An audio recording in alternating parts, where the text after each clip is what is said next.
শোনেন, আজকে হলে গোবিন্দগঞ্জ মাছের এটা হলো আড়ত। এই যে দেখেন, আপনি গোবিন্দগঞ্জ মাছের আড়ত তো দেখছেন, আপনারা তো সবাই দেখছেন মাছের আড়ত কিনতে না, দেখেননি? মাছের আড়ত হলে এটা, বুঝছেন?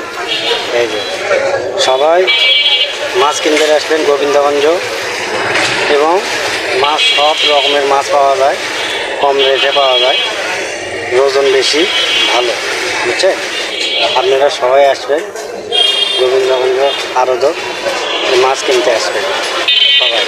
আপনারা তো দেখছেন, জানেন এটা গোবিন্দগঞ্জ আড়ত। সব রকমের মাছ পাওয়া যায়, বুঝছেন? আপনারা আসবেন, আসে মাছ কিনে নিয়ে যাবেন।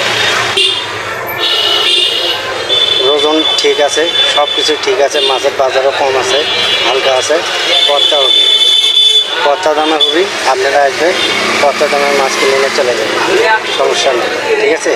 আসবেন, হ্যাঁ আসবেন তো, আসেন।